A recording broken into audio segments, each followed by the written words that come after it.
So Rob, the Minnesota Vikings, a team that you did like, you picked them to win the NFC North. And right now, all of a feeling sudden, a lot better about it. After a slow start, they're looking good, certainly right in the playoff mix. And they've won 5 straight games. And not that we're not blaming this guy in any way, shape, or form. He's just a wide receiver after all. And I don't mean that in a negative way. But Justin Jefferson has been injured during this run. And they haven't they've actually, played much better.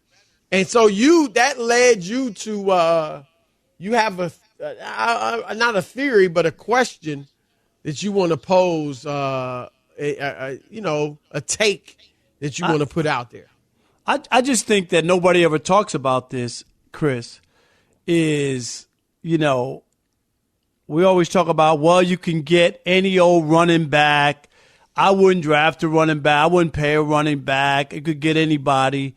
And I look around the league, and I'm starting to just, because of the Justin Jefferson, he had an unbelievable year. Everybody was talking about, he's all world. He's the next, great thing, and this, that, and the other thing. And so, and a lot of people were guilty of this.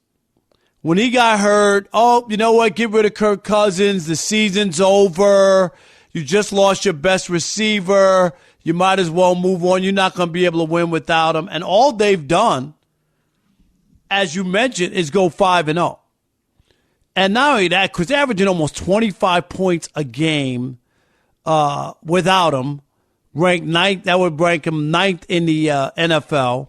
More than that's better than the Chiefs, the Jaguars, and the Bengals. Okay, that's without Jefferson. And I'm not saying he's not a fantastic receiver or a great player. That's not what I'm saying. I'm just not sure. This is a passing league. That's what we're told all the time. Receivers are more at a premium.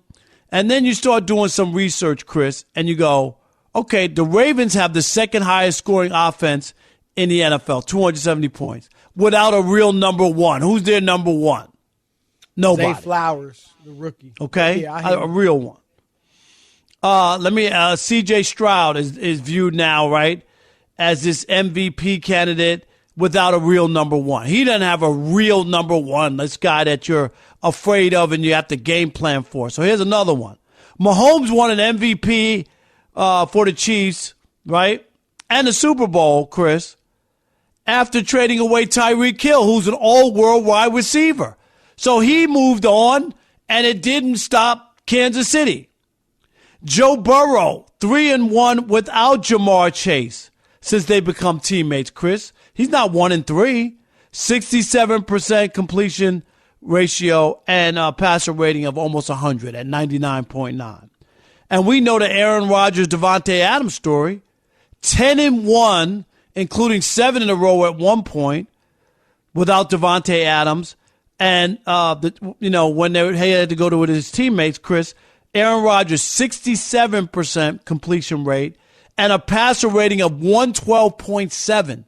So I'm starting to wonder, the same way we can tell people we can just pick and choose and put people in at the running back position, with these numbers and these stats and looking at this, does this open your eyes a little bit or with the idea? And they were great wide receivers and they're important to the game. But if you would have told me Minnesota's offense would be better and score more points without that kid, I would not believe it. And I'm starting to look and wonder how much impact the wide receiver has, and maybe if it's not him, it's just somebody else. Help me out. Yeah, no, I hear what you're saying, and I think you brought up some decent examples. And I think, I guess, are you asking why is the wide receiver viewed as more valuable than the running back today? I know, because I know it's a passing league, but these statistics and these figures show you that you could be the Ravens, the number 2 offense, without a real number 1. Like they don't have a Devontae Adams. They don't have a but they're Jefferson. also, Rob, they're also the number 1 rushing team in the NFL, and they don't have a name, a household name at running back. They actually lost their first running back, J.K. No, Dobbins. I get that. The and he Tyreek wasn't a Hill household example. name himself. Tyreek Hill example. Well, Tyreek Hill, look at what he's done to Miami. I mean, he has turned that team around, and I think he is their best offensive player. So I don't think like Patrick Mahomes, you're talking about, in my view, the best quarterback we've ever seen. In most people's views, the best quarterback in the league. And this year, they're struggling without, not obviously they don't have Tyreek, but I mean, like, they need a receiver. Like, if they don't win the Super Bowl, the way it looks now, it'll be because they don't have a top flight receiver or even a second flight receiver. Last year, they didn't have a top flight. They had Juju, but he was better than anything. So maybe it might be a combination of some of the players and Mahomes just not having the best year either. You know what I mean? I don't think it's Mahomes. I don't think it's Mahomes. I think it's that his receivers are dropping passes. I don't know if they still lead the league in drops, but they don't get open that well. I think, he needs somebody to be able to create some separation and catch the ball consistently, besides his tight end.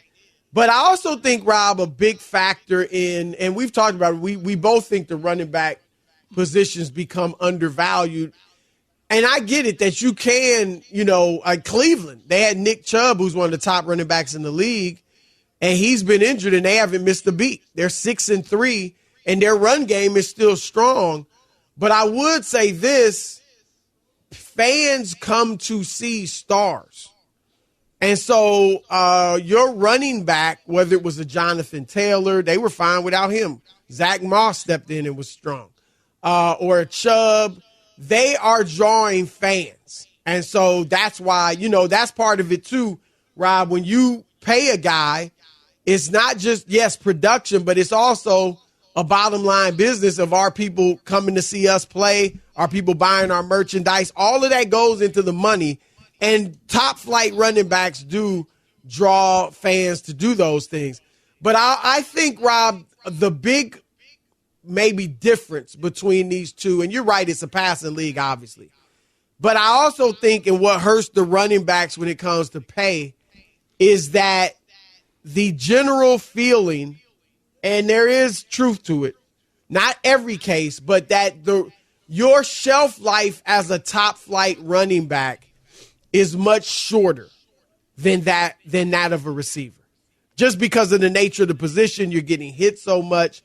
And that's why that rookie, scale where the team doesn't have to pay you for 5 years, essentially, that can eat up a running back's best years.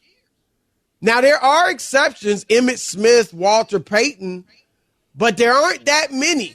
Eric Dickerson's best years were early, even though he still was great, in his late 20s and maybe at 30.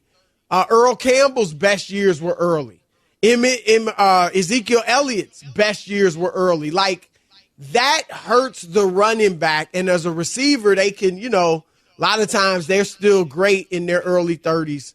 And so I think that is one of the big, we've talked about it, that rookie scale, it does the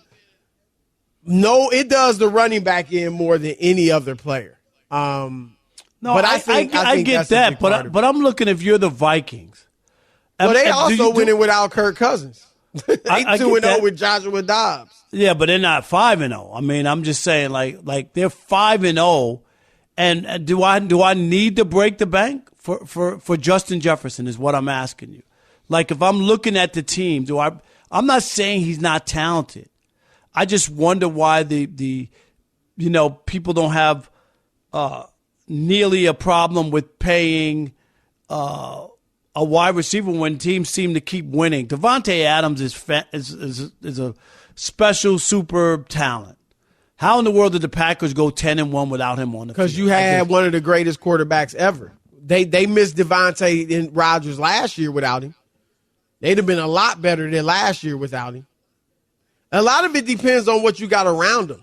I mean, that's like Adams or Aaron Rodgers couldn't win his last year in Green Bay without Devontae Adams. I think if they had Devontae that year, they would have made the playoffs and been a good team. But yet when Rodgers was at his best in those 2 MVP years, yeah, he could make it happen with less than that.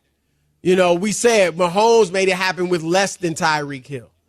But you still need some level of player. And he doesn't have that this year, and they're not scoring a lot of points. Yeah. So the Vikings story is interesting. It just really is, because that kid is so special and spectacular. And people, you know what I'm saying. Like, there were people saying throw the towel in on the season. Trade. Well, a lot of that also was because of the way they started. I also think that's one team, that's not like you can't make a rule based off of that one situation. A lot of other things are going well from them. The defense has played better, things like that. But it's interesting, and let's see if they keep it up. And again, if they don't keep it up, you can always say, well, they lost Kirk Cousins. They just had Joshua Dobbs, who's good, but he is typically, he is basically a backup. So